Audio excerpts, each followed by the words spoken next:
टीला, आज आपको देखकर खुशी हुई। धन्यवाद दारा, मुझे यहाँ आकर बहुत खुशी हो रही है। और हम लगातार दूसरे साल जेएनएस टीवी पर हैं। ये वाकई बहुत रोमांचक है। ये अद्भुत है। मुझे लगा था कि पहला साल ही अविश्वसनीय था और मैं सोच भी नहीं सकती थी कि ये इससे भी बेहतर कैसे हो सकता है। मुझे लगता है पिछले साल हमारी मुलाकात के बाद से ईरान के साथ 2 युद्ध हो चुके हैं।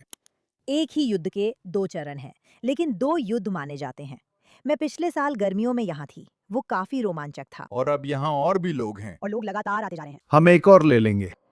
जब मैं यहाँ आ रही थी लगा फ्लाइट में कुछ सीटें खाली होंगी, लेकिन ऐसा लगा जैसे यहूदी लोगों को खबर ही नहीं मिली कि इजराइल युद्ध में है। ये कमाल है। ये यकीन नहीं होता। युद्ध हो तो इजरायली हवाई जहाजों में निवेश करो, यही बात का सार है। या इजरायली कॉन्सर्ट्स में निवेश करो, क्योंकि लोग बाहर जाना चाहते हैं और मैंने बाहर जो भी संगीत कार्यक्रम देखे हैं वे सब हाउसफुल रहे हैं। यहाँ तक कि बैले भी। वैसे यरूशलेम में बैले कब हाउसफुल होता है? यरूशलेम का बैले भी हाउसफुल था। लोग बाहर निकलकर मस्ती करना चाहते हैं और घर लौटकर शरण में छिपना पड़े उससे पहले उसका पूरा आनंद लेना चाहते हैं। बिल्कुल। हमारे दर्शकों के लिए जिन्होंने आपको पॉडकास्ट या अन्य जगहों पर देखा है, मैं थोड़ा पृष्ठभूमि देना चाहूंगा। आप राजनीति से लेकर समुदाय और शिक्षा तक, इजराइल और मायामी दोनों के लिए हर चीज में शामिल हैं। हाँ। और आपको राष्ट्रपति द्वारा एक आयोग में नियुक्त किया गया था। क्या आप मुझे उसके बारे में थोड़ा बता सकते हैं? हाँ, मुझे राष्ट्रपति ने हॉलोकॉस्ट म्यूजियम में नियुक्त किया था। ये मूल रूप से संयुक्त राज्य अमेरिका का हॉलोकॉस्ट म्यूजियम है, जिसका उद्देश्य सिर्फ हॉलोकॉस्ट से जुड़ी चीजों को संरक्षित करना नहीं है, बल्कि आज के समय में जो यहूदी विरोधी भावना इतनी आम है, उसके खिलाफ भी सक्रिय रूप से काम करना है। हॉलोकॉस्ट म्यूजियम कमीशन राष्ट्रपति की नियुक्ति से बनता है। वहाँ मुझे शानदार लोगों के साथ काम करने का मौका मिलता है। हम साल में 4 या 5 बार अलग-अलग कार्यक्रमों और बोर्ड की औपचारिक बैठकों के लिए एक साथ आते हैं और म्यूजियम बहुत ही शानदार काम कर रहा है। हम वास्तव में अब मुख्य प्रदर्शनी को बदल रहे हैं। हमने एक नई प्रदर्शनी जोड़ी है, जिसमें 7 अक्टूबर और यहूदी विरोधी भावना दिखाई गई है, जो काफी प्रभावशाली है। अगर आप नहीं गए हैं, तो जरूर जाएं, क्योंकि ये सब अमेरिकी सेना और सरकार द्वारा दस्तावेजीकृत है और संग्रहालय के लिए इकट्ठा किया गया है। धीरे धीरे लोगों ने संग्रहालय को और चीजें दी, जिससे ये दुनिया का सबसे बड़ा संग्रह बन गया। ये अविश्वसनीय है। तो हमारे सभी दर्शकों और श्रोताओं के लिए वे इसे कब देख सकते हैं? जब भी आप वॉशिंगटन डीसी जाएं, ये बहुत ही सुलभ है। इसे बुक करना बहुत आसान है, वहाँ जाना भी बहुत आसान है और ये निश्चित रूप से एक ऐसा अनुभव है जिसे मिस नहीं करना चाहिए। ठीक है। मैं चाहता हूं कि हम समय में पीछे जाएं। कल योनेटन नेतन्याहू की 50वीं पुण्यतिथि थी, जो एंटेब्बे छापेमारी में शहीद हुए थे। आप वहां थे जब प्रधानमंत्री ने भाषण दिया था। मैं थोड़ा पृष्ठभूमि देना चाहता हूं। 1976 में, जैसा कि हम जानते हैं, एक यात्री उड़ान थी, एक एयर फ्रांस यात्री उड़ान जो तेल अवीव से पेरिस के लिए रवाना हुई थी। रास्ते में एथेंस में रुकी थी, जहां 4 आतंकवादी विमान में सवार हो गए थे।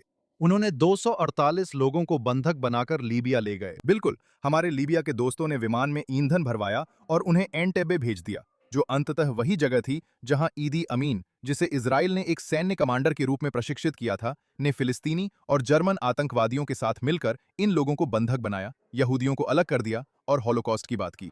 वे यहूदी थे, सिर्फ इजरायली नहीं। अगर आप यहूदी थे तो आपको अलग कर दिया जाता था। बिल्कुल, ये किसी के खिलाफ नहीं, आज जैसा ही है। ये इज़राइल के बारे में नहीं था। लोग इसे इज़राइल से जोड़ते हैं, पर असल में बात यहूदी या गैर यहूदी होने की थी, जो काफी दिलचस्प था। अविश्वसनीय, और यह इजराइल से 2500 मील दूर था। 1970 के दशक में इजराइल के विशेष बल साइरेट मतकल योनाथन नेतन्याहू के नेतृत्व में मालवाहक विमानों से गुप्त रूप से उतरे।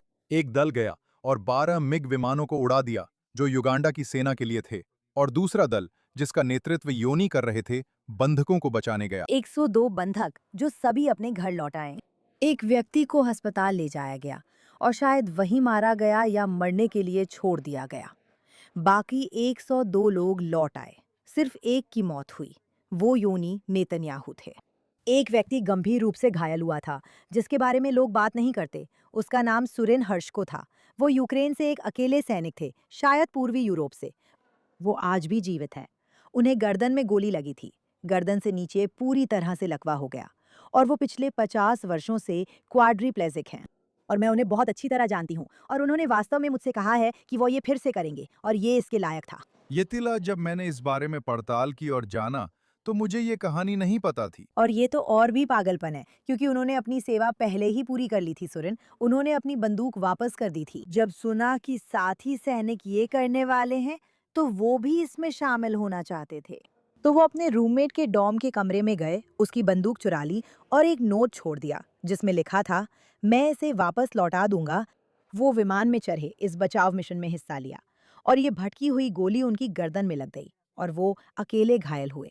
वो एक अविश्वसनीय इंसान है। अगर आप उन्हें नहीं जानते, तो जानिए, वे नाराज नहीं बल्कि गर्वित है और इस कहानी को आगे बताना चाहते हैं। आज भी हमारे समाज में कई लोग जीवित और स्वस्थ हैं। बंधक समूह का सबसे छोटा सदस्य वास्तव में 7 साल का था। उसका नाम शाय ग्रॉस है। वह एक अद्भुत इंसान है। वह इसमें शामिल है। आप जानते हैं, मैं उन्हें बहुत अच्छी तरह जानती हूँ। शाई शालवा में विशेष जरूरतों वाले बच्चों व वयस्कों के साथ काम करती हैं। शाई सुरोका अस्पताल में घायल सैनिकों और उनके परिवारों की देखभाल के लिए स्वयं सेवा करती हैं। ये लोग जिन्हें बचाया गया, वे ऐसे लोग हैं जो अद्भुत इंसान बन गए। और यही यहूदी कहानी है कि आपको कभी नहीं पता होता कि अगला हीरो कौन बनने वाला है। आप जानते हैं, मैं इस साहस को और गहराई से समझना चाहता हूँ और मैं योनीत सनियाओं को एक आदर्श के रूप में देखना चाहता हूँ। साहस की बात करें तो, और बताइए, प्रधानमंत्री ने कल योनी की मृत्यु की 50वीं वर्षगांठ पर एक बहुत ही निजी सभा रखी थी। क्या आप हमें थोड़ा सा बता सकते हैं कि वो माहौल कैसा था? प्रधानमंत्री ने क्या कहा? वहां का वातावरण कैसा था? बिल्कुल। सबसे पहले मैं शायद इस स्मारक पे 10 बार जा चुकी हूँ। मैं योनी नेतन्याहू की कहानियां सुनते हुए बड़ी हुई हूँ, क्योंकि मेरे माता पिता इसके दीवाने थे और घटना के वक्त 15-16 साल के थे। उन्हें वो घटना याद है। मुझे लगता है उस समय जो भी लोग जीवित थे और इस वीरता की कहानी को याद कर सकते हैं, उनके लिए ये ऐसी बात है जिसे आप भूल नहीं सकते। आप इसे अनदेखा नहीं कर सकते। तो मैं इन कहानियों के साथ बड़ी हुई हूँ। मैं जिन भी लोगों को जानती थी, वे सभी योनी नेतन्याहू के बारे में कोई कहानी सुनाना चाहते थे या किसी ऐसे व्यक्ति को ढूंढना चाहते थे जो उन्हें जानता हो, उनके साथ कंधे से कंधा मिलाकर लड़ा हो या उनके बारे में कुछ बता सके। हम प्रधानमंत्री के करीब हैं, लेकिन इससे पहले भी हम ये कहानी ढूंढते रहे हैं। संयोग से एंटेबे की 40वीं वर्षगांठ पर 10 साल पहले मुझे एंटेबे बचाव अभियान के समारोह में बुलाया गया था। मुझे नहीं पता था मैं कहाँ जा रही हूँ। मैं अपनी बहन के साथ थी। हम यरूशलेम थिएटर गए। कार्यक्रम बहुत सुंदर था। वहाँ मंत्री और सरकारी अधिकारी थे। अचानक लाइट्स जलाई गईं और एंटेबे से बचाए गए सभी बंधकों का स्वागत हुआ। वाह! सभी लोग खड़े हुए और मुझे एहसास हुआ कि मैं महान लोगों के बीच थी, जिनकी कहानियों के साथ मैंने बचपन बिताया। और फिर प्रधानमंत्री को व्यक्तिगत रूप से जानना, लेकिन पहली बार उन्हें सुनना, एक भाई के रूप में बोलते हुए, जैसा कि हम कहते हैं, एक शोकाकुल भाई। और वो कहानी सुनाना जब उन्हें कॉल मिला और माता पिता को बताना पड़ा कि क्या हुआ। ऐसे घर में बड़ा होना जहाँ माता पिता ने अपना बच्चा खो दिया हो, और वो भी इतना वीर बच्चा जिसे हर कोई जानता था। असल में मैंने पाया कि एंटेबे की कहानी योनी के बारे में हमें ज्ञात वीरता की कहानियों में शायद सबसे छोटी थी, लेकिन इतनी प्रसिद्ध थी कि लोग उन्हें इसी के लिए याद करते हैं। उनके आसपास वालों से बात करें तो कहानियां खत्म नहीं होती। लेकिन मैं आखिरकार उस समारोह में पहुंची। अचानक उन्होंने शाय ग्रॉस को बुलाया, जिन्हें मैं नहीं जानती थी। शाय सोरेन हर्षको के पास आई, जिन्हें मैं नहीं जानती थी, और उन्होंने अपने 7 साल के छोटे बेटे योनी से मिलवाया, जिसका नाम उस व्यक्ति पर था जिसने उसकी जान बचाई थी। सबसे पहले मुझे बिल्कुल भी समझ नहीं आ रहा था कि मैं वहाँ क्या कर रही थी। जैसे मैं खुद को चुटकी काट रही थी कि मुझे यकीन नहीं हो रहा था कि ये सब सच है। मेरी बहन और मैं हैरान रह गई और कहा, ये कैसे हो सकता है कि हमारे बच्चे और उनके दोस्त ये कहानी न जानते हों। हम मियामी लौट गईं। मियामी में एंटेबे की 40वीं वर्षगांठ पर हमने घटना को फिर से जीवित किया। कई बंधकों को बुलाया, उनकी कहानी सुनी। स्कूल में नाटक हुआ जिसे सबके लिए खोला। ये एक पूरी प्रदर्शनी थी जिसे समुदाय के सभी लोग आकर देख सकते थे, अनुभव कर सकते थे और वहां मौजूद लोगों से बात कर सकते थे। और ये वास्तव में हमारी इन कहानियों को बताने की जुनून के लिए एक तरह से लॉन्चिंग पैड बन गया। मेरी बहनों और मैंने इसे निजी परियोजना बनाया और हम इन परिवारों के करीब आ गए। हम हर साल इजराइल में 4th ऑफ जुलाई की पार्टी करते हैं, क्योंकि हम गर्मियों में यहीं होते हैं और हमें अमेरिकी होने पर बहुत गर्व है। हमारे कई दोस्त और जेएनएस के लोग भी गर्वित अमेरिकी हैं। यहाँ आपके लगभग 1000 दोस्त बैठे हैं। वे सभी हमारी पार्टी का इंतजार कर रहे थे। लेकिन ये 4th ऑफ जुलाई पार्टी अब एंटेबे रेस्क्यू मिशन पार्टी बन गई, क्योंकि जिन बंधकों से हमारी दोस्ती हो गई थी, वे सोरेन हर्षको के साथ पार्टी में आने लगे, जिनसे हम बहुत करीब हो गए थे। तब मेरा जन्म नहीं हुआ था और मुझे इसके बारे में पता नहीं था। योनी को या इनमें से किसी को मैं पहले नहीं जानती थी, फिर भी हम उस कहानी का हिस्सा बने। मैं ये बता रही हूँ क्योंकि मैं कई बार योनी नेतन्याहू और हर हर्जल के समारोह में गई हूँ। फिर मैं कहानी का हिस्सा बन गई क्योंकि मैंने सभी को पहचान लिया और मुझे सिर्फ प्रधानमंत्री ने ही नहीं बल्कि इस मिशन में शामिल सभी लोगों ने पहचाना। और जो सबसे खास बात है वो ये है कि आप हर साल वही लोग वापस आते हुए देखते हैं। खास बात यह है कि हर साल नई कहानियां सुनने को मिलती हैं। मैं वहां 10 साल से जा रही हूँ। इस साल जब मैं गई वहां 50 लोग थे, जबकि पिछले कुछ सालों में कम लोग होते थे। माफ कीजिए, वो 50 साल है। वहां बहुत सारे लोग थे, बहुत लोग थे। पिछले साल थोड़ा छोटा था। कभी कभी ये राजनीति हो जाती है। कुछ लोग प्रधानमंत्री के साथ जाते हैं, कुछ नहीं। लेकिन 50वां मिस नहीं कर सकते, तो वहां भीड़ थी। बहुत सारे मंत्री वहां थे, कई चुने हुए अधिकारी, छोटे बच्चे, लोग अपने बच्चों को लाते हैं। मुझे इस समारोह की सबसे अच्छी बात ये लगती है कि ये व्यक्तिगत है, जहां आप प्रधानमंत्री को अपने भाई के बारे में बताते सुनते हैं। कोई उदाहरण दीजिए, जैसे कोई सेवा में हस्ताक्षर कर रहा है जो 7 युद्ध लड़ रहा है, लेकिन वो ऐसे नहीं थे। असल में वो कैसे इंसान थे? खैर, एक इंसान के तौर पर वो एक अद्भुत इंसान है और वो बहुत मजाकिया भी हैं। वो एक सच्चे इंसान है, वो बहुत मिलनसार हैं। प्रधानमंत्री कहानियां ऐसे सुनाते हैं जैसे वो किसी के छोटे भाई हों। उन्होंने एक कहानी बताई जब वो 8 साल के थे। उनके भाई योनी 11 साल के थे और उन्हें आइसक्रीम चाहिए थी। वो बीच वाले बच्चे थे, प्रधानमंत्री, और सबसे पहले आइसक्रीम लेना चाहते थे। और योनी जो बड़े भाई थे, और जैसा कि कहते हैं, सुलेमान जैसी समझदारी से फैसला लेते हुए उन्होंने कहा, तुम आइसक्रीम काट सकते हो, क्योंकि ये घर की बनी लॉग्स क्यूब्स थीं, लेकिन फिर मैं उसे बांटूंगा और हम सब एक साथ खाएंगे। असल में वो कह रहे थे कि ये मेरे बड़े भाई थे, जो नहीं चाहते थे कि मैं बुरा महसूस करूं। वो बहुत दयालु, शांत और संयमित थे, और सिर्फ 11 साल की उम्र में इतना समझदारी भरा फैसला लिया। फिर उन्होंने एक और कहानी सुनाई, जो कहानी के बारे में नहीं थी, बल्कि इंसानियत के बारे में थी, और ये दिखाती थी कि वो कितने असली और ये कहानियां उनके लिए बहुत निजी हैं। कहानी सुनाते वक्त वो भावुक हो जाते हैं, खासकर जब वो अपने भाई की बात करते हैं। 50 साल बाद भी उन्हें दर्द होता है। जैसा कि हम कहते हैं, वो 8 मोर्चों पर एक साथ लड़ाई लड़ रहे हैं। उनके दुश्मन पूरी दुनिया में हैं। 30 साल से यहूदी लोगों के नेता हैं, फिर भी भाई खो दिया। कहानियां सुनाते समय उनकी आवाज भर आती है।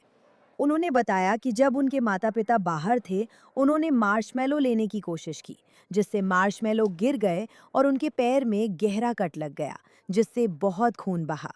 उनके बड़े भाई, जो तब 12 साल के थे, आए, सफाई की, लिटाया, पट्टी बांधी, कहा सब ठीक होगा, और माता-पिता को फोन किया। जब वो ये कहानी सुनाते हैं, तो आप दुनिया के सबसे महान लोगों में से एक व्यक्ति को देखते हैं। फिर भी वो असली इंसान है, जिनकी असली भावनाएं और कहानियां हैं, और उन्हें अपने बड़े भाई की याद आती है। और वो अपने बड़े भाई के बारे में अपनी आंखों में आंसू लिए बात करते हैं, जैसे कोई भी भाई करता। कल वहां जाकर मुझे सबसे पहले ऐसा लगा कि मैं परिवार का हिस्सा हूँ, क्योंकि ये मौका सभी को नहीं मिलता। मैं यही कहने वाला था। आप एक परिवार का हिस्सा हैं, जो बड़े यहूदी परिवार का आंतरिक केंद्र है। 100%। लेकिन आज वहाँ योनी की यूनिट के सैनिक हैं, सायरेट मटकल से, जो योनी के बारे में जानते हैं, लेकिन उनसे कभी मिले नहीं, फिर भी खुद को उनसे जुड़ा मानते हैं और वहाँ मौजूद हैं। और फिर प्रधानमंत्री वहाँ आए, उन्होंने हर एक से हाथ मिलाया, उनका नाम पूछा, पूछा कि वे कहाँ से हैं। आप उन्हें योनी के दोस्तों और उनकी उस यूनिट के पास जाते हुए देखते हैं, जो उस समय उनके साथ लड़ी थी। ये एक टाइम कैप्सूल जैसा है। फिर आप बचाए गए बंधकों को देखते हैं, जो आकर प्रधानमंत्री को नमस्ते करते हैं। और जब आप वर्तमान सरकारी अधिकारियों को देखते हैं, तो मुझे लगता है कि उस पल में यहूदी कहानी का एक सूक्ष्म रूप है। और जब हम बाहर जा रहे थे, तो एक और सैनिक था जिसे दफनाया जा रहा था, जो इस सप्ताहांत लेबनान में मारा गया था। हे भगवान! आप देख सकते हैं कि लोग एक वीरता की कहानी से निकलकर दूसरी वीरता की कहानी में प्रवेश कर रहे हैं। मैं बाहर से आई यहूदी हूँ, संयुक्त राज्य अमेरिका से, जो इसका हिस्सा बनने की कोशिश करते हुए बड़ी हुई हूँ, और सच में मुझे लगता है कि मैं इसका हिस्सा हूँ। लेकिन ये हमारी कहानी है, और मूल रूप से एंटेबे की कहानी का हिस्सा होना, लेबनान की कहानी का हिस्सा होना, आम खलावी, शगात हारी, इजराइल के सभी मिशनों का हिस्सा होना, ये बस एक यहूदी होना है, क्योंकि यही हम हैं। हम एक दूसरे से जुड़े हुए महसूस करते हैं। हम एक दूसरे की खुशियों में खुश होते हैं, हम एक दूसरे के दुख में दुखी होते हैं, हम एक दूसरे के दर्द को गहराई से महसूस करते हैं। मैं योनी के लिए रो रही थी और मैं उस दूसरे सैनिक के लिए भी रो रही थी जो सिर्फ 20 साल का था और युद्ध में शहीद हो गया था।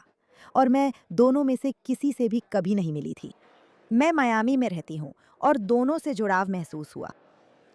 यह अविश्वसनीय है। यहूदी लोगों का जो पारिवारिक भाव है वह कुछ ऐसा है जिसे मैं समझता हूं कि शब्दों में बयान नहीं किया जा सकता।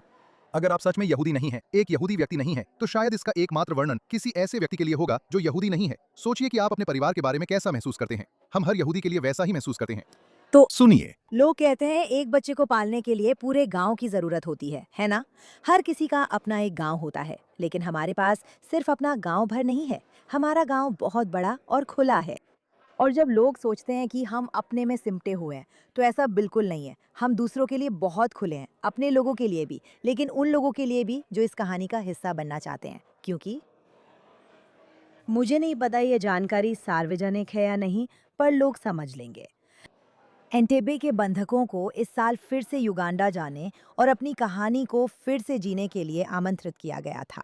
और उनमें से कई लोग योनी की हस्कारा से ठीक पहले वापस आए और मुझे बताया कि वहाँ होना कैसा था और आज के एंटेबे के लोग कितने स्वागत करने वाले थे और कैसे वे उनकी कहानी जानते थे और कैसे उन्होंने योनी की स्मृति का जश्न मनाया और उनकी कहानी और कैसे उन्होंने इजराइल के नायकों का जश्न मनाया। और मैं जानती हूँ कि बहुत सारा यहूदी विरोध है। हमें ये दिखावा करने की ज़रूरत नहीं है कि वो मौजूद नहीं है। हम उसे सुनते हैं, हम उसे देखते हैं, हम उसे महसूस करते हैं। लेकिन बाहर अच्छे लोग भी हैं। यही यहूदी कहानी है। युगांडा के विदेश मंत्री और रक्षा मंत्री इजराइल के बड़े मित्रों में हैं। हाँ, लेकिन हमारे साथ इतने सारे लोग हैं कि मुझे लगता है हमें उन रिश्तों को अपनाना चाहिए। क्योंकि हाँ, शोर तो है, हाँ, पॉडकास्टर्स हैं, हाँ, कुछ चुने हुए अधिकारी भी हैं जो यहूदियों से नफरत करते हैं, इजराइल से नफरत करते हैं, प्रधानमंत्री से नफरत करते हैं या जो कुछ भी उनके अलावा है उससे नफरत करते हैं। मेरे अनुभव में यहूदी ऐसे नहीं होते। हम प्यार और स्वागत की कोशिश करते हैं। इस सम्मेलन में भी हमारे शानदार ईसाई सियोनिस्ट दोस्त हैं। कल मैं अपने शानदार अरब दोस्तों से मिली इसलिए बाएं और दाएं पक्ष के सभी लोग मंच पर होंगे। और हमें अभी भी अपनी कहानी बताने की ज़रूरत है, क्योंकि मुझे लगता है कि सच की जीत होगी। और हम एक दूसरे से प्यार करते हैं, हम एक दूसरे का समर्थन करते हैं, लेकिन हम उनका भी समर्थन करते हैं जो हमसे प्यार करते हैं।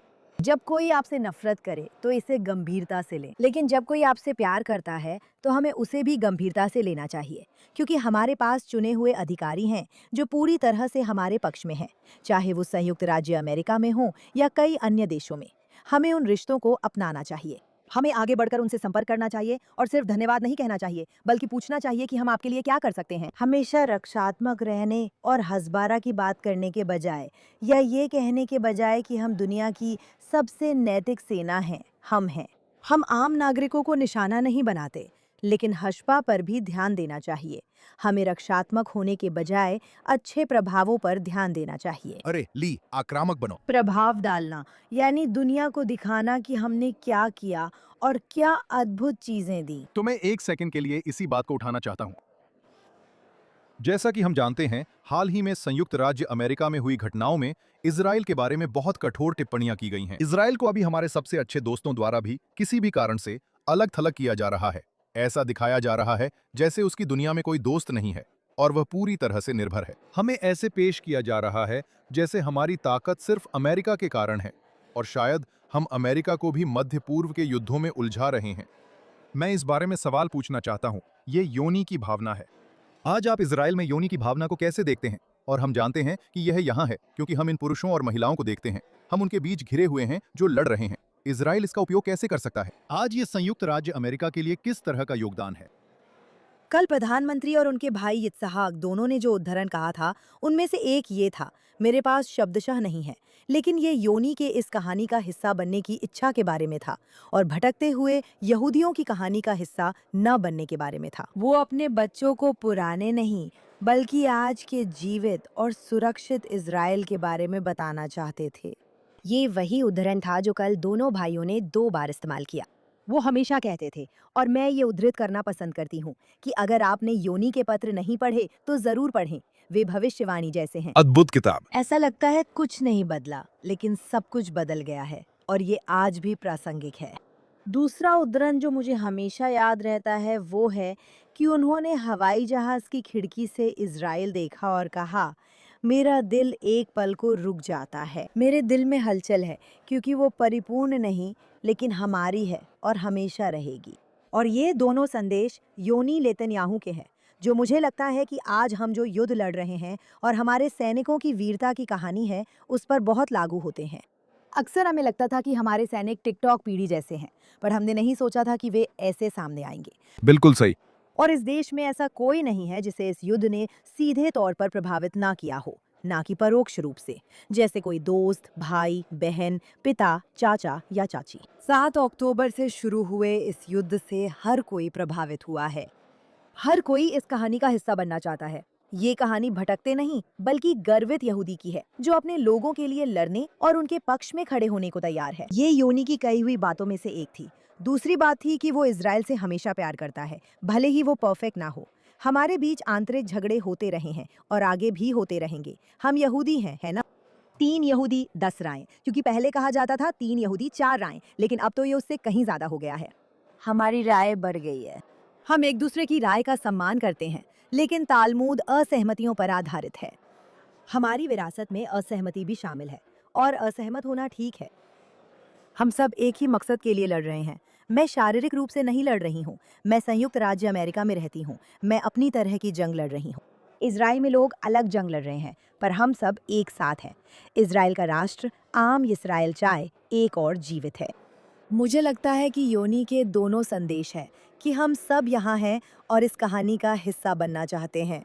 हम जानते हैं कि सब कुछ परफेक्ट नहीं, फिर भी हम सुधारना चाहते हैं। यहूदी लोगों का स्वभाव हमेशा ऐसा ही रहा है।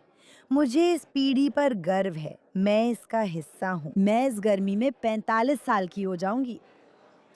मेरे बच्चे हैं। मेरी बेटी और भतीजी सेना में सेवा कर चुकी हैं। बेटी 23 साल की है।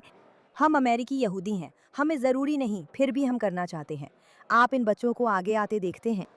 मैं लड़ाई जारी रखना चाहती हूँ। जब लोग पूछते हैं मैं क्या करती हूँ, तो मैं कहती हूँ कि मैं सब कुछ करती हूँ। मैं अमेरिका और इज़राइल के रिश्ते को सुधारने के लिए हर संभव प्रयास करना चाहती हूँ। हमारी स्थापना समान यहूदी ईसाई मूल्यों पर हुई थी। बिल्कुल। हमारा एक बहुत ही महत्वपूर्ण साझेदारी है, जो सिर्फ एक गठबंधन नहीं है, ये एक साझेदारी है। संयुक्त राज्य अमेरिका के कई सहयोगी हैं, लेकिन मैंने पिछले हफ्ते एक निर्वाचित अधिकारी को कहते सुना कि अमेरिका और इज़राइल का मामला अलग है, क्योंकि केवल सहयोगी होना अलग बात है। और फिर 200 अमेरिकी और इजरायली विमानों की उड़ानें, जो एक के बाद एक नहीं बल्कि साथ साथ उड़ रही थीं। उसी स्वतंत्रता के लक्ष्य के लिए बुराई के खिलाफ लड़ाई। बुराई के खिलाफ लड़ाई, हम दोनों ही अकेले हैं जो यहाँ आए हैं। आज़ादी और ईरानी लोगों को मुक्त करना। वे दुश्मन नहीं हैं, ये बहुत स्पष्ट है। और दूसरी बात जो मुझे बहुत खास लगती है वो ये है कि लोग ये नहीं समझते कि चाहे आप सोचें या ना सोचें कि इजराइल ने अमेरिका को युद्ध में खींचा। इस युद्ध में जमीन पर सिर्फ इजरायली ही रहे हैं। कोई भी अमेरिकी जमीन पर नहीं गया है। हाँ, पायलटों और हवाई जहाज़ों में कुछ समस्याएं और हादसे हुए हैं, लेकिन इजराइल अपने सैनिकों को जमीन पर उतारने के लिए तैयार है ताकि वे आज़ादी, लोकतंत्र और सच्चाई के लिए लड़ सकें। और अमेरिकी लोगों को इस साझेदारी के इसी हिस्से पर ध्यान केंद्रित करना चाहिए। टीला, मैं कहना चाहता हूं कि आपको सुनना वाकई में बेहद प्रेरणादायक रहा है। आपने कहा था कि आपको 40 साल पहले योनी के समारोह में बुलाए जाने का कारण नहीं पता था। मुझे पता है किसने बुलाया था। 10 साल पहले? मुझे यकीन नहीं है। माफ कीजिए, आपने कहा था 10 साल पहले। मुझे पता है, हाशिम ने आपको बुलाया था क्योंकि आपके पास एक मिशन है। टीला, आपकी जिंदगी के हर काम से ये बात बहुत साफ है और इस वक्त तो और भी साफ है।